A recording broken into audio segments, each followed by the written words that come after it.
अस्सलाम वालेकुम dear students.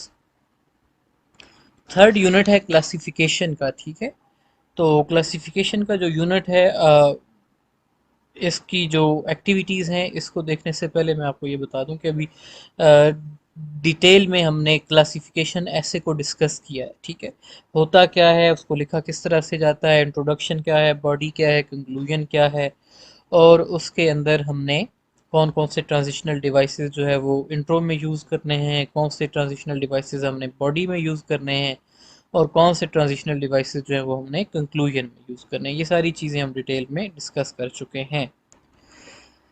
अच्छा, ट्री डायग्राम्स जो हैं बेटा, ये क्लासिफिकेशन को करने में हमारी हेल्प करती हैं। ठीक है, आपको सामने जो इमेजेस नज़र आ रहे हैं ये ट्री डायग्राम्स हैं। ठीक है, ट्री डायग्राम्स जो हैं ये क्लासिफिकेशन करने में हमारी हेल्प करती हैं। जो मेन हेडिंग है फॉर एग्जांपल उसको हम ऊपर रखते हैं।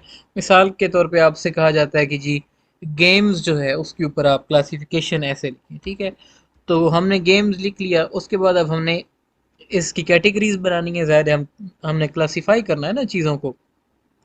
तो सबसे पहली कैटेगरी जो है वो होगी जी आउटडोर गेम्स। ठीक है, तो आउटडोर हमने लिख दिया, उसके बाद दूसरी कैटेगरी बन गई इसकी इनडोर गेम। ठीक है, अब ये हमारे दो मेन पैराग्राफ बन जाएंगे। ज़ाहिर है आउटडोर गेम्स कौन सी होती हैं और इनडोर गेम्स कौन सी होती हैं। अब हम आगे मजीद आउटडोर में हमने क्या लिखना है। ठीक है, आउटडोर में हम अब गेम्स के नाम लिखना शुरू कर देंगे। क्रिकेट हो गया जी, हॉकी हो गया, ये वो गेम्स हैं जो कि आउटडोर खेली जाती हैं। इनडोर गेम्स की हम बात करेंगे तो टेबल टेनिस हो गया, ये इंडोर गेम है। ठीक है, इसके अलावा जो है वो कैरम बोर्ड हो गया, लूडो हो गया। ठीक है, ये सारी गेम्स जो हैं इस टाइप की ये इंडोर गेम्स कहलाती हैं। तो ट्री डायग्राम बनाना जो है इसको आप देख लें कि इस तरह से ट्री डायग्राम बनाई जाती है, क्योंकि बाज़ औक़ात क्वेश्चंस के अंदर ये भी आता है कि ट्री डायग्राम बना के दिखाएं जी हमें क्लासिफिकेशन की फ़लाँ चीज़ के लिए। ठीक है, तो ये पैटर्न आपकी हेल्प करता है क्लासिफाई करने में चीज़ों को। ठीक है, अब हम आगे मूव करते हैं नेक्स्ट एक्टिविटी पे। एक्सरसाइज नंबर 1 है, इसके अंदर here is a family tree diagram, fill in with names of your family members. ठीक है, कि आपको एक ट्री डायग्राम बना के दी गई है, उसके अंदर आपने अपने फैमिली मेंबर्स के नेम्स लिखने हैं। अब ये क्लासिफिकेशन का यहाँ से आगाज हो रहा है, आपको पता चल रहा है। ठीक है, तो हम उस एक्टिविटी पे जाते हैं।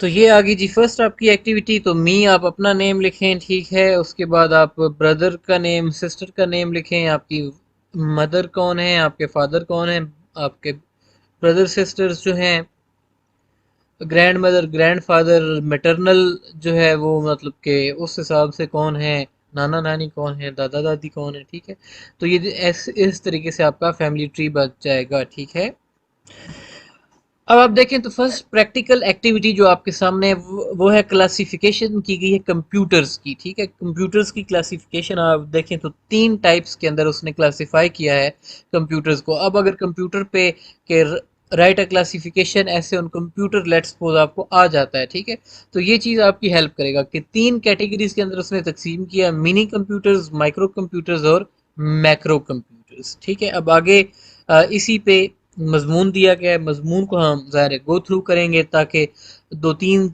या फिर जितने भी हम क्लासिफिकेशन के ऐसे पढ़ सकते हैं उनको हम पढ़ें, ताकि फिर हमें लिखने में उस पैटर्न को फॉलो करना हमारे लिए ईजी हो। ठीक है, so a computer is a machine that can be program to manipulate symbols. There are a lot of terms used to describe computers. Most of these words imply the size, use, and capability of the computers. There are four major types of computer. They are the microcomputers, the mini computers, the mainframe computers, and the supercomputers. ठीक है, अब हमें पता चल गया कि चार types हैं, ये इसमें स्पेसिफाई कर दिए कि चार टाइप्स हैं। अब ज़रा चार टाइप्स हैं तो हर टाइप पे फिर एक एक पैराग्राफ भी होना चाहिए। So first of all, there is this microcomputer. The microcomputer is also known as the personal computer or PC. This category is termed micro because of the fundamental components called the CPU created on the single chip. Because of the lower cost in the development and production of the CPU and various components of the microcomputer, it has become a popular general purpose computer. The microcomputer is often used by a single personal person for single activities. Microcomputers can be grouped into five smaller groups: the workstations, the desktops, the servers, the laptops, and the notebooks, each referring to the physical usage. अब ये उसकी सब classification है। PC यानी कि जो personal computer होता है उसकी सब क्लासिफिकेशन जो है वो आगे मजीद अगर आप करना चाहें तो work station, desktop, servers, laptops और notebooks, each referring to the physical usage of the machine and not necessarily the power. Workstations generally refer to the machines used for intensive calculations on designs such as architectures and buildings. Desktops generally refer to the machines used by business people for word processing, spreadsheeting, etc., and are physically placed into a desk. The laptop and the notebook are portable machines के, इनको आप कहीं पर भी ले जा सकते हैं, ठीक है। The second category is the mini computers. The mini computers are types of faster computers as compared to the microcomputers and have access to more storage space and more input and output devices. The mini computer is used when large groups need access to data simultaneously. The mainframes are mainframes belong to the category of powerful computers that have more access to storage space and to input-output devices. Mainframes also have more powerful processors and are useful and required by large corporations who have large amounts of data to process. The supercomputers. Supercomputers are kind of those computers which are developed for processing requirements of advanced research projects by the engineers, scientists, and by the other research fields. The supercomputer is a title generally given to the computers which has much more processing power and is more advanced than the fastest mainframes. Okay, तो अब इसी मजमून को पढ़ने के बाद सबसे पहली एक्टिविटी है कि आपने टेक्स्ट तो पढ़ लिया टाइप्स ऑफ कंप्यूटर, अब इसकी ट्री डायग्राम बनाएं। ठीक है, ट्री डायग्राम में अब ज़ाहिर है सबसे पहली टाइप तो हमारे पास लिखी गई है और वो है माइक्रो कंप्यूटर। ठीक है, माइक्रो के बाद हमारे पास कौन सा आ जाता है, मिनी कंप्यूटर आ जाता है। मिनी के बाद हमारे पास आता है मेन फ्रेम। ठीक है, और मेन फ्रेम के बाद हमारे पास कौन सा था, सुपर। तो ये हमारे पास जो है वो चार मेन कैटेगरीज थी। ठीक है, अब वो आगे माइक्रो कंप्यूटर की बातें कर रहा है। तो माइक्रो कंप्यूटर में हमारे पास जो है वो डेस्कटॉप आ गए, वर्क स्टेशन आ गए, ठीक है,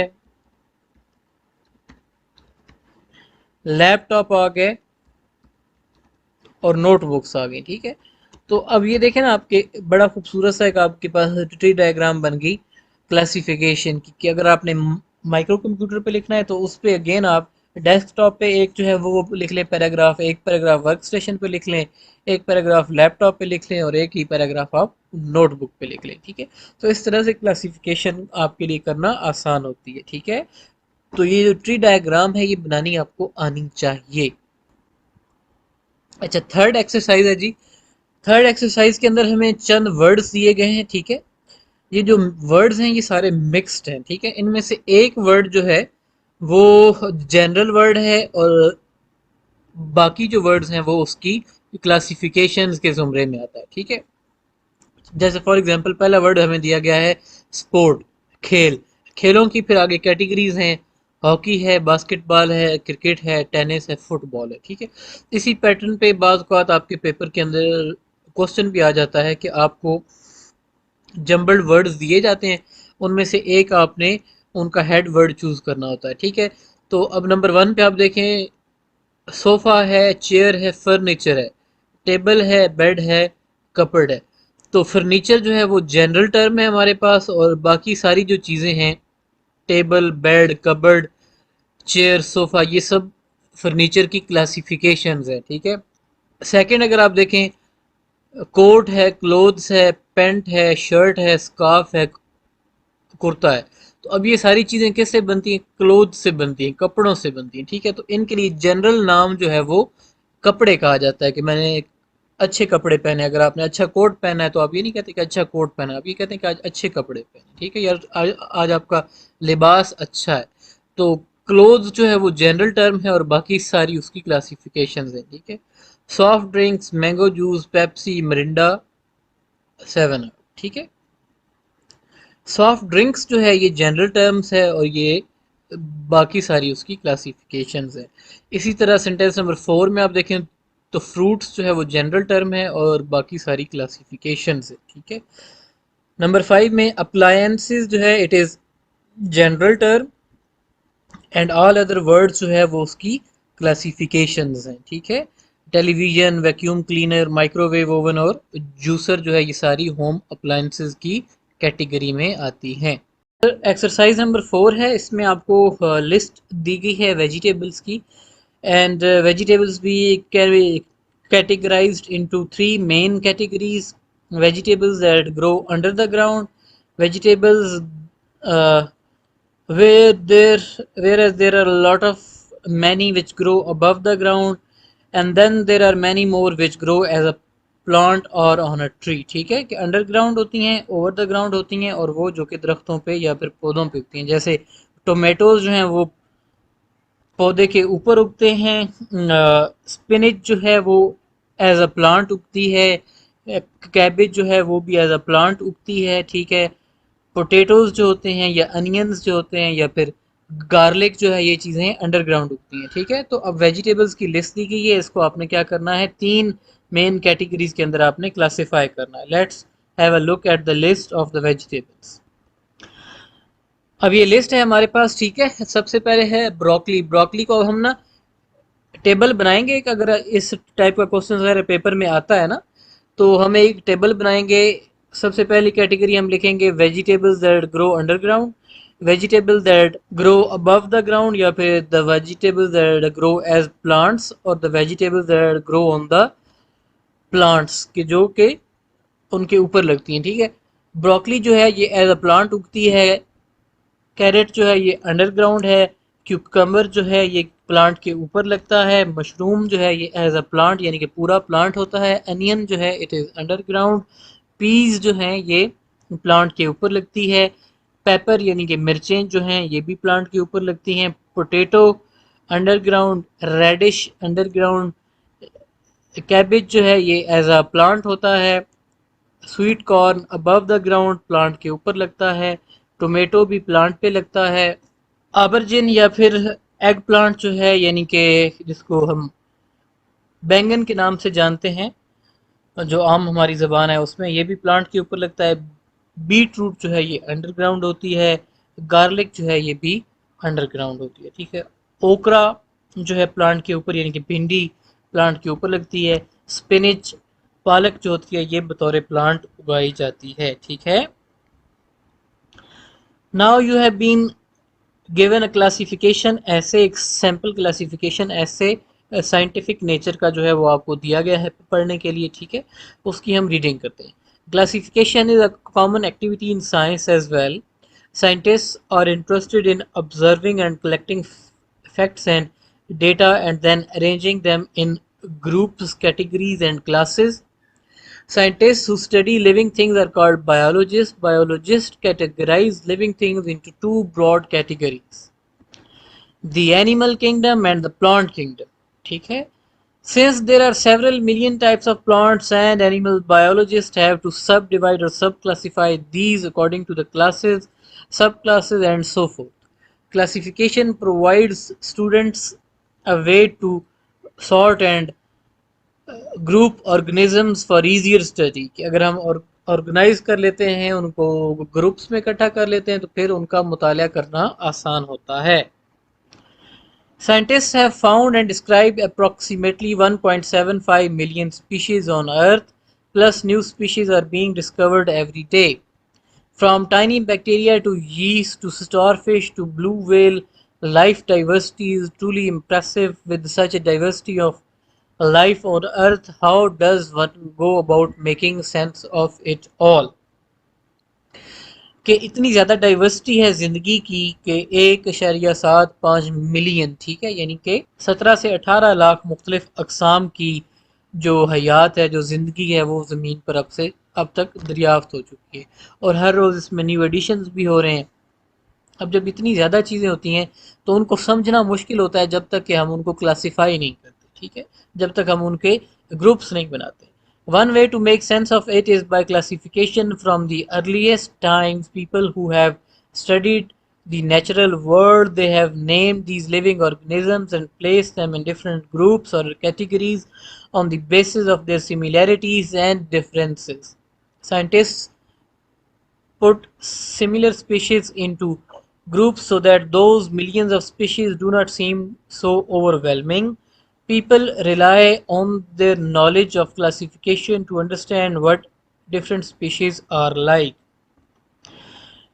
To make some sense of the multitude of the living organisms, they have been placed in different groups. The method that has been agreed by biologists for doing this is called the classification system. The classification system attempts to reflect the evolution or development of the living organisms. At present, most biologists divide the living world into five kingdoms: the animal kingdom, the plant kingdom, the fungi kingdom, the protista kingdom, the Monera kingdom.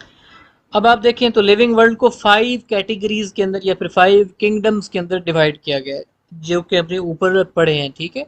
तो ये जो exercises हैं ये basically हमारी understanding के लिए हैं कि हमें इस चीज़ की समझ आ रही है या नहीं आ रही, ठीक है। तो ज़ाहिर है वो जो 5 कैटेगरीज हैं उनको आप यहाँ पर लिख देंगे आंसर्स में। Each kingdom is made up of smaller groups called phyla. Phyla are composed of classes and classes of orders.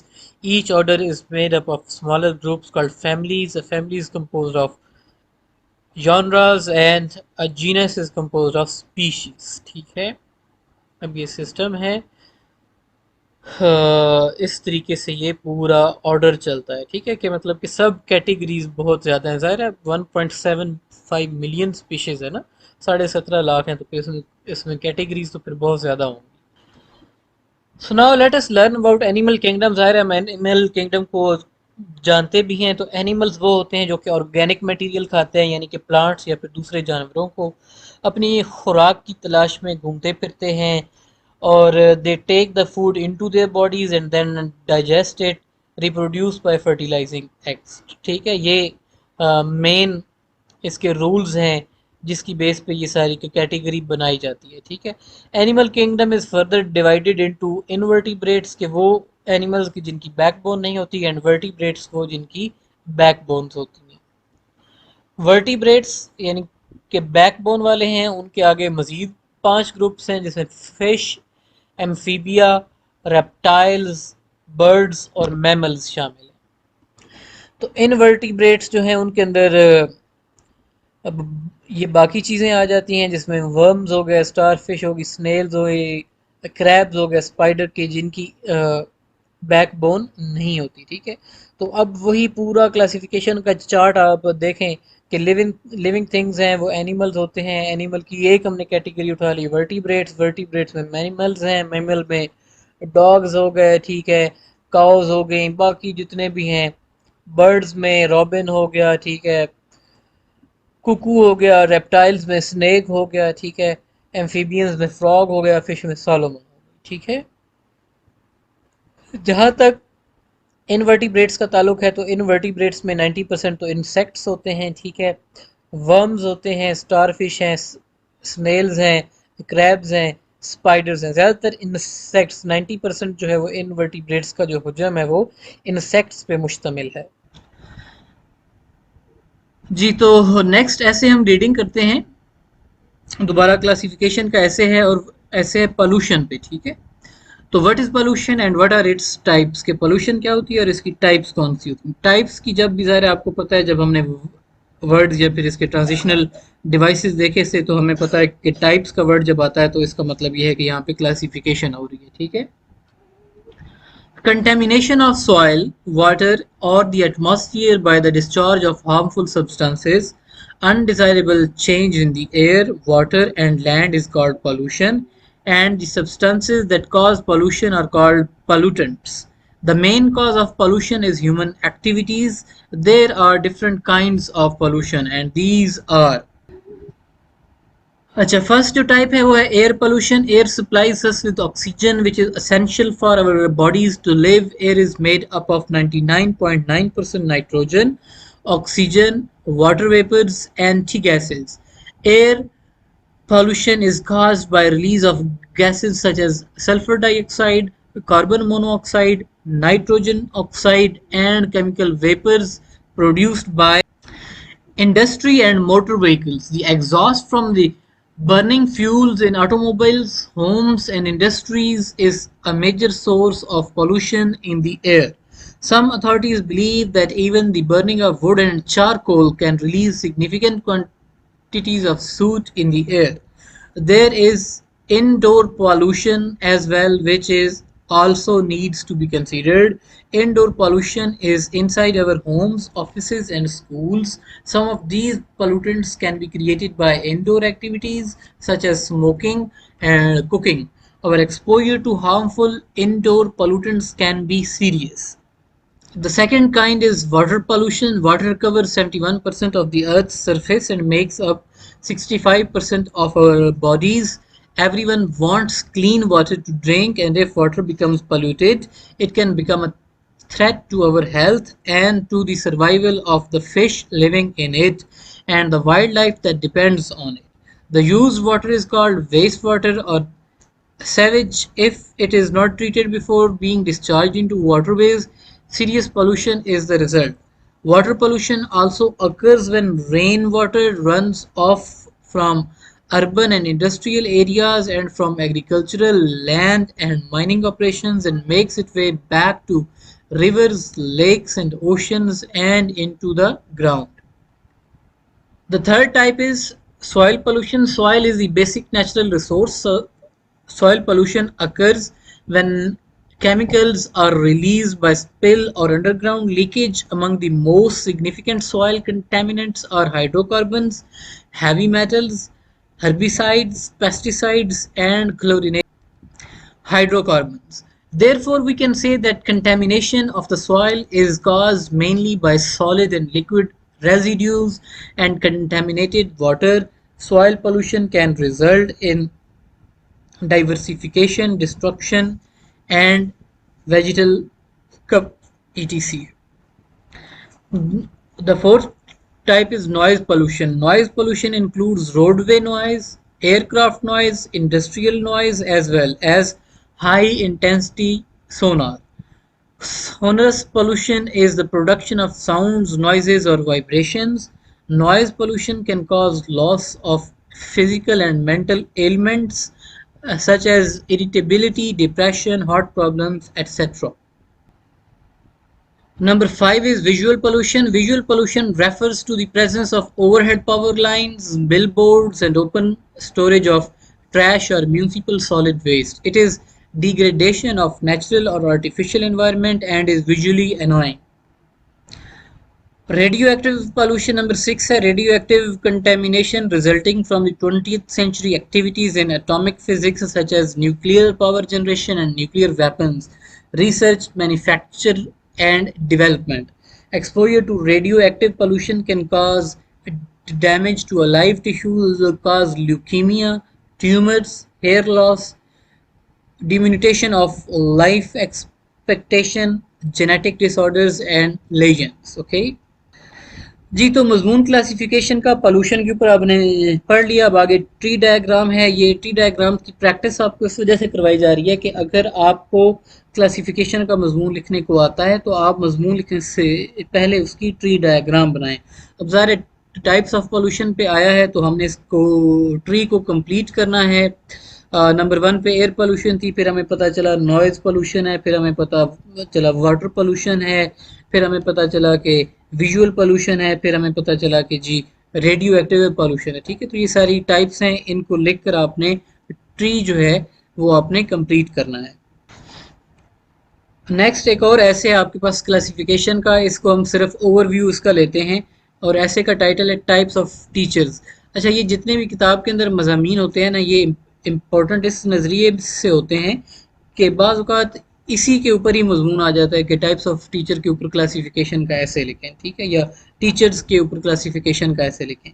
तो The types of teacher in this world are many. Some teachers are strict, some are lenient, and some others are in the middle way, neither lenient nor strict. We have classified teachers into the following categories: friendly teachers, lenient teachers, ideal teachers, strict teachers, funny teachers. अब ये जो यहाँ पे division आपको दिखाई जा रही है, ये टीचर्स के बिहेवियर की बेस पे है कि जो उनका बिहेवियर होता है क्लास के अंदर स्टूडेंट्स के साथ, जो उनका रिलेशन है, उसकी बेस पे ये क्लासिफिकेशन की गई है। जब हमने ऐसे राइटिंग देखी थी क्लासिफिकेशन, तो उसमें हमने बात की थी कि इसका हमें एक अदद क्लासिफिकेशन का सबसे पहले क्राइटेरिया सेट करना चाहिए कि हम क्लासिफिकेशन किस क्राइटेरिया पे कर रहे हैं। तो यहाँ पे जो क्राइटेरिया अप्लाई किया गया है वो है बिहेवियर का क्राइटेरिया, कि टीचर्स का बिहेवियर कैसा है स्टूडेंट्स के साथ। अब ज़ाहिर है 5 क्लासिफिकेशन लिखी हैं, तो सब पे फिर आगे एक एक जो है वो पैराग्राफ होगा, ठीक है,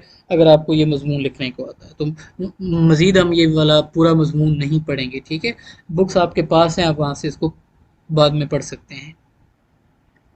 एक्सरसाइज नंबर 11 है बेटा, इसके अंदर आपको एक इंट्रोडक्टरी पैराग्राफ दिया गया है और उस पैराग्राफ की बेस पे फिर आपने क्लासिफिकेशन ऐसे कंप्लीट करना है। हमें इंट्रोडक्टरी पैराग्राफ जो है उसकी हम रीडिंग करते हैं, ठीक है। We all need friends. There are many types of people in the world and many different types of friends. Different people have different tastes and temperaments and hence make different types of friends. Friends should be loyal, sportive, loving, and kind, and we should give that loyalty, sport, love, and kindness in return. We tend to meet new people day in, day out, but out of those numerous people, we only make friends with those who share similar traits and attitudes. With time and growing trust, some people get really close to each other and remain true friends for life. Therefore, there are 3 different kinds of friends, and I classify them accordingly as acquaintances, who we come across occasionally without sharing much of our lives. Then we make friends with those who work with us, are our colleagues, or live in the neighborhood. The third kind is those friends that you claim as your closest and consider them as your best friend, ठीक है। अब 3 categories हमारे सामने हैं। Number 1 पे acquaintances, यानी कि वो लोग जो कि हमारे जानने वाले होते हैं, जिनको हम जानते हैं, जान पहचान है। दूसरे नंबर पे वो लोग कि जिनके साथ हम मिलके काम करते हैं, हमारे कलीग्स। तीसरे नंबर पे वो जिनको हम अपने बेस्ट फ्रेंड कहते हैं, ठीक है। तो ये 3 कैटेगरीज हैं। हर एक कैटेगरी के ऊपर अब हम मजमून लिखेंगे, सॉरी पैराग्राफ लिखेंगे, ठीक है। तो इस तरह से फिर आपका क्लासिफिकेशन का ऐसे कंप्लीट हो जाएगा। नाउ इन एक्सरसाइज 14 आपको कुछ टॉपिक्स दिए गए हैं जिसके हवाले से आपको क्लासिफिकेशन करने को कहा गया है, ठीक है। और इसमें जो हदायत हमें दी जा रही है वो ये है कि आप आगाज़ करने से पहले एक आउटलाइन बना लें या फिर जो है वो ट्री डायग्राम जो है वो बना लें, जैसे कि हमने ऑलरेडी डिस्कस किया कि ट्री डायग्राम जो है वो हमारी हेल्प करती है, ठीक है। सबसे पहला टॉपिक जो आपको दिया गया है क्लासिफिकेशन के लिए वो है classify and explain various holidays which celebrate in our country. कि हॉलीडेज जो छुट्टियां जो होती हैं, तातीलात जो होती हैं, उनकी कौन कौन सी अकसाम है, ठीक है। अब एक इसमें हो जाती है रिलीजियस हॉलीडेज, मजहबी। अब मजहबी हमारे त्यौहार होते हैं, ईद उल फितर है, ईद उल अज़हा है, इसी तरह क्रिसमस का त्यौहार होता है क्रिश्चियंस के लिए, ईस्टर का त्यौहार होता है क्रिश्चियंस के लिए, उनको छुट्टियां होती हैं। हिंदुओं का त्यौहार होते हैं होली के, ठीक है, तो उस पे उनको छुट्टी दी जाती है। तो ये रिलीजियस नेचर की हॉलीडेज होगी, ठीक है। उसके बाद आपकी होगी वेदर के लिहाज से जो हॉलीडेज है, मौसम को देखकर छुट्टियां दी जाती हैं, जिसमें विंटर वेकेशन और समर वेकेशन होती है। समर वेकेशन की लेंथ मतलब कि 2.5 माह 3 माह होती है, विंटर वेकेशन की लेंथ जो है वो 10 डेज होती है। इसके अलावा जो है वो नेशनल हॉलीडेज होती हैं, जिसमें हमारे कौमी दिन शामिल हैं। इसमें आपको 25 दिसंबर की कायद अज़म के हवाले से छुट्टी होती है, 14 अगस्त की छुट्टी होती है, 6 सितंबर की छुट्टी होती है और 23 मार्च की छुट्टी होती है, ठीक है। इसके अलावा इंटरनेशनल डेज होते हैं, जिसमें लेबर डे पे छुट्टी होती है पर्टिकुलरली हमें, ठीक है। बाकी जो रूटीन की छुट्टियां होती हैं, रूटीन वोकेशन, जिसको सैटरडे संडे आपका ऑफ होता है या फिर आपका संडे ऑफ होता है, ठीक है, बाज़ इलाकों में। तो ये इस तरीके से आप क्लासिफिकेशन करेंगे छुट्टियों की। दूसरा है classified television programme such as talk shows, comedy programmes. अब ज़ाहिर है टीवी प्रोग्राम्स की आपने क्लासिफिकेशन करनी है, तो उन्होंने टॉक शो खुद ही बता दिया है, न्यूज़ प्रोग्राम्स होते हैं, कॉमेडी शोज़ होते हैं, इंफॉर्मेटिव शोज़ होते हैं, ठीक है। तो इसको आप मतलब गेम शोज़ भी आ जाते हैं। तो इसकी तो बेताशा टाइप्स हैं जो कि सेगमेंट्स आपको टीवी पे देखने को मिलते हैं। Classify different kind of books. तो जब हमने प्रीवियस सेक्शन के अंदर बुक्स के ऊपर हमने डिस्कशन की तीनों पर्सपेक्टिव से, कि ऑडियंस के पर्सपेक्टिव से, उसके टॉपिक के पर्सपेक्टिव से हमने उसकी क्लासिफिकेशन करके देख ली है, ठीक है। फोर्थ है categorise different kinds of mobile phones. Mobile phones को अब आप जो है मतलब क्राइटेरिया बना सकते हैं मोबाइल फ़ोन का। सॉफ्टवेयर की बेस पे आपने उसको क्लासिफाई करना है, तो एंड्रॉयड फ़ोन्स हैं, आईफोन वाले हैं, ठीक है, ब्लैकबेरी है, उनका अपना सॉफ्टवेयर है, और इसके अलावा पुराने वो जो मोबाइल बटनों वाले होते थे उनका एक अपना सॉफ्टवेयर होता था, ठीक है, जावा पे रन करते हैं, सॉरी। इसी तरीके से आप अगर इनको जनरेशन की बेस पे तकसीम करना चाहें, तो first generation mobile phone, second generation mobile phone, third generation mobile phone, उस हिसाब से यानी कि 1G 2G 3G 4G, अब तो 5G भी आ चुके हैं, ठीक है। तो इस हिसाब से एक अदद कोई रूल आप मतलब बना लेंगे, क्राइटेरिया सेट कर लेंगे, और आप इसकी कैटेगराइजेशन करेंगे, ठीक है। तो यूनिट हमने कंप्लीट देख लिया, डिटेल में देख लिया। आई होप कि अब आपको क्लासिफिकेशन के हवाले से सेल्फ राइटिंग के अंदर इंशाल्लाह कॉन्फिडेंस आपका आ जाएगा, and you will not feel any hesitation और any hitch in writing a classification ऐसे, और अ क्लासिफिकेशन पैराग्राफ, या फिर अगर क्लासिफिकेशन के बाद क्वेश्चन आता है कि ये आइटम्स हैं, तो इनको जो इनका हेड वर्ड है उसको चूज़ करें, और उसकी जो क्लासिफिकेशन है उसको चूज़ करें, ठीक है। So next section में I'll tell you about some more questions, or some questions that are based on the past papers related to this chapter. Okay. Thank you so much for listening. Allah Hafiz.